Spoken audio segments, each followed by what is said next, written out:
वट सावित्री की पूजा कर महिलाएं अपने पति की लंबी उम्र की कामना करती हैं। लेकिन झारखंड में एक ऐसा सनसनीखेज मामला सामने आया है जहां पत्नी ने ऐसी खौफनाक घटना को अंजाम दिया जिसकी दास्तान सुनकर सभी हैरान रह गए। इस सनसनीखेज मामले में महिला ने ही अपने पति को मार डाला। बहन का सुहाग उजाड़ने में भाई ने सहयोग दिया। वहीं पति की हत्या के बाद पत्नी आराम से झोला लेकर खरीदारी के लिए बाजार निकल गई। रांची के ग्रामीण एसपी नौशाद आलम ने प्रेस कॉन्फ्रेंस में बताया कि रातू थाना क्षेत्र अंतर्गत गोविंदपुर गांव में जमीन कारोबारी राजकुमार शाही अपनी पत्नी के साथ रहते थे। दोनों ने लव मैरिज की थी और फिलहाल किराए के मकान में रह रहे थे। मंगलवार 16 मई दोपहर में राजकुमार शाही की लाश खून से लथपथ मिली। लाश मिलने की सूचना मिलने पर जब पुलिस मौके पर पहुंची तो मृतक की पत्नी ने बताया कि वो वट सावित्री पूजा की खरीदारी के लिए बाजार गई थी।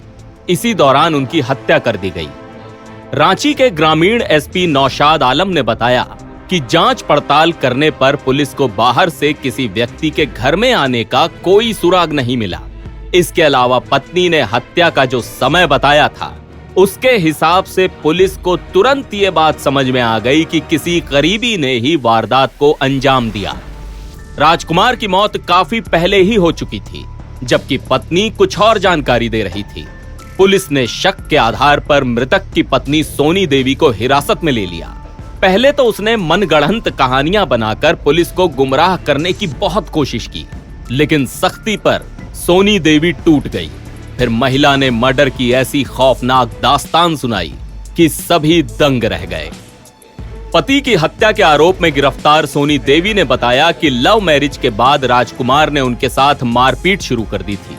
वो पति की प्रताड़ना से तंग आ चुकी थी। घटना वाली रात भी पति पत्नी में विवाद हुआ, जिस पर पत्नी ने दावली उठाकर राजकुमार पर वार कर दिया। हत्या के बाद पत्नी ने शव को मच्छरदानी में लपेटा और पूरी रात वहीं रही। सुबह उठने के बाद वट सावित्री पूजा के लिए सामान की खरीदारी करने बाजार निकल गई। बाजार से लौटने के बाद वो दहाड़ मारकर रोने लगी, जिसके बाद लोगों की भीड़ जमा हो गई। सोनी देवी ने बताया कि वो बाजार में खरीदारी करने गई थी कि तभी पीछे से किसी ने राजकुमार की हत्या कर दी। आरोपी महिला ने पुलिस को ये जानकारी दी कि घरेलू विवाद से तंग आकर वो कई दिनों से हत्या की योजना बना रही थी। इस काम में उसके भाई सच्चिदानंद मिश्रा ने भी सोनी देवी का सहयोग किया। इसके लिए वो हत्या से बचने के तरीके भी खोज रही थी। गिरफ्तार सोनी देवी ने पुलिस को ये जानकारी भी दी कि हत्या से पहले उसने इंटरनेट पर अलग अलग जानकारियों को पढ़ा। इसके अलावा गांव वालों से भी उसने जानकारी जुटाई कि धतूरे का बीज खिलाने से व्यक्ति की मौत कैसे होती है।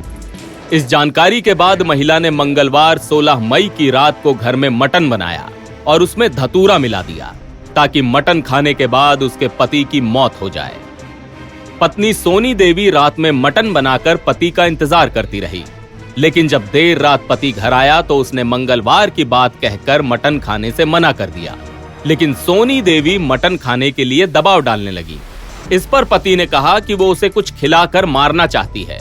पति के मुख से ये बातें सुनकर सोनी देवी घबरा गई।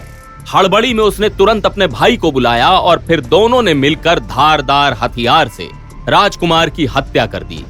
सोनी देवी हत्या करने के बाद रात भर अपने पति के शव के पास बैठी रही।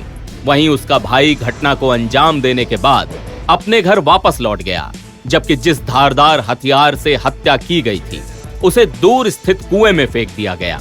पुलिस ने उसे बरामद कर लिया है, जबकि महिला ने जिस कपड़े को पहनकर हत्या की घटना को अंजाम दिया था उसे भी बरामद कर लिया गया है। एनबीटी ऑनलाइन की रिपोर्ट।